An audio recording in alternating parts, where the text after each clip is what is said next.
Hello students, कैसे हो आप सब लोग? Myself Chetan Garg and I welcome you all to our RMO flashback series.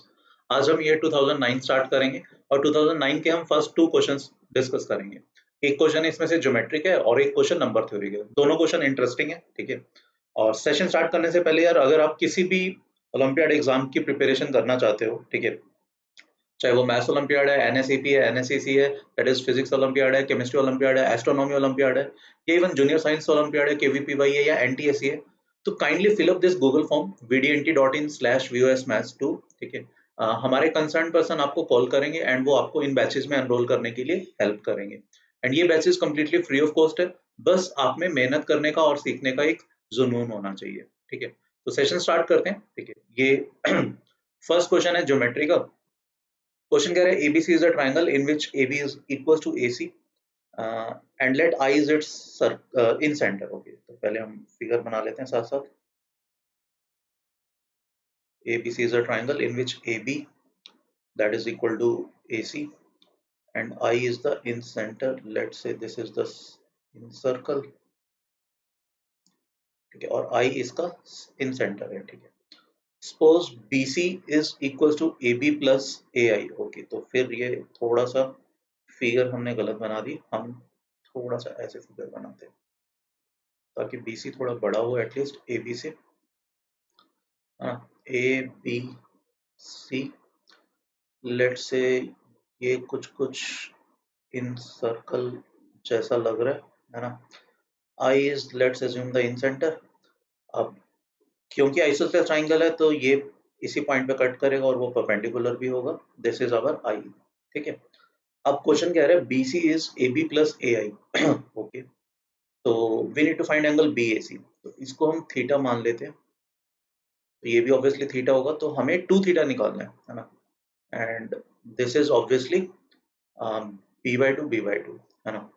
All right, okay, तो सिंस दिस इज 90, तो ये कितना होना चाहिए? ये पूरा एंगल 90 माइनस थीटा होगा बिकॉज ये वाला एंगल थीटा है।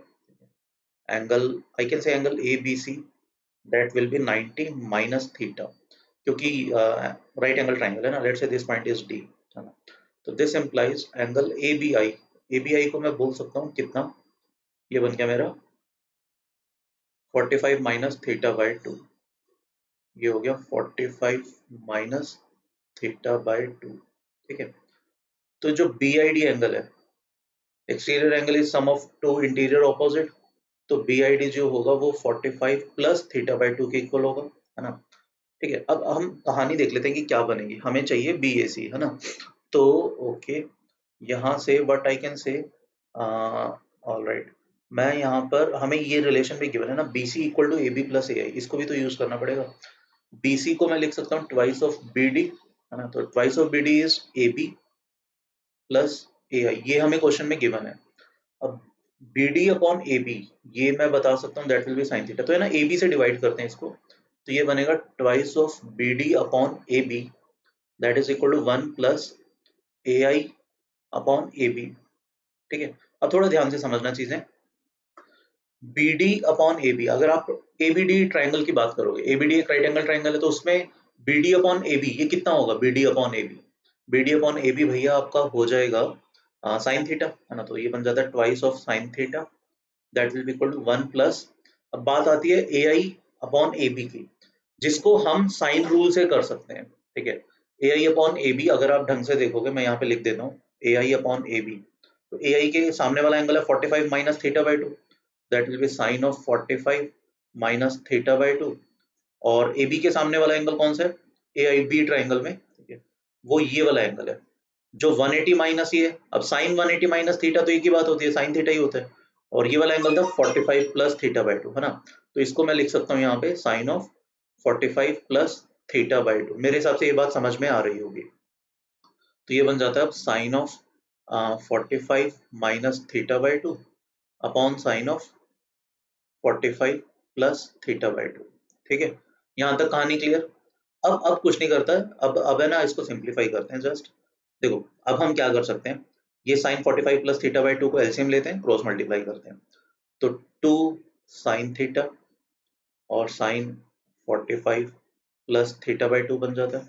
That will be equal to, यहाँ पर ये जब एलसीएम लेंगे तो sine of a plus b plus sine of a minus b, वो कितना हो जाएगा 2 साइन ए कोस बी, है ना। तो 2 साइन ए मतलब sine 45 which is 1/√2 into cos b मतलब कोस थीटा बाई 2, ठीक है। अब देखो यहाँ पे एक 2 तो कैंसिल आउट चलो कर ही सकते हैं।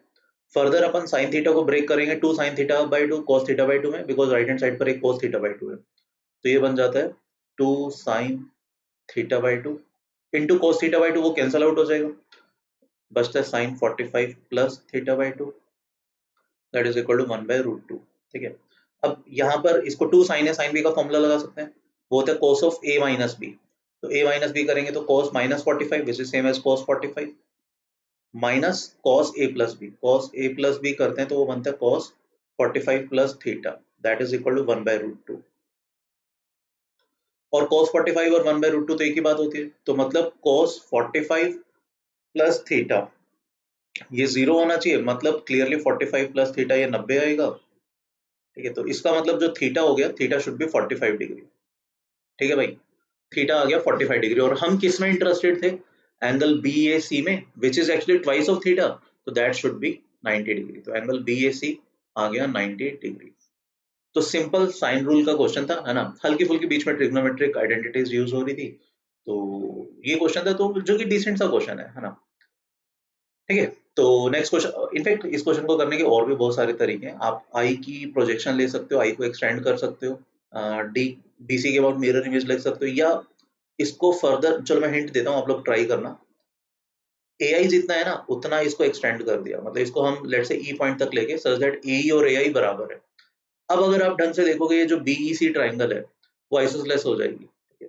अब यहाँ से प्रोसीड करके देखना, यहाँ से भी आपको बीएसी समझ में आ जाएगा कि क्या है, ठीक है। चलो भाई नेक्स्ट क्वेश्चन पे चलते हैं। ये क्या कह रहा है, ये कह रहा है कि show that there is no integer a such that this is divisible by 289, ठीक है। तो पहली बात तो 289 सुनते ही आपको स्ट्राइक करना चाहिए कि भैया 289 17 का स्क्वायर होता है, ठीक है। तो ये नंबर हमें प्रूव करना है कि ऐसी कोई भी ए की वैल्यू नहीं है सच दैट ये पूरा एक्सप्रेशन जो है वो 17 स्क्वायर से डिविजिबल है, ठीक है। तो 17 इज अ प्राइम नंबर, है ना, वो आपको पता ही है।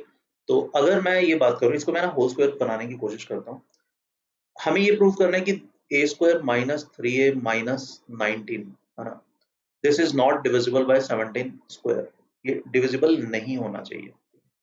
तो अगर मैं इसको 4 से भी मल्टीप्लाई कर दूं, still it should not be divisible by 17 square, ideally हमें यही प्रूव करना है। 4 से मैंने क्यों मल्टीप्लाई किया, बिकॉज इसको है ना होल स्क्वायर कंप्लीट करने में थोड़ी सी आसानी हो जाएगी, ये बन जाता है 2a स्क्वायर, है ना, 4a square minus 2 into 2a into 3, यही तो बनेगा ना, है ना।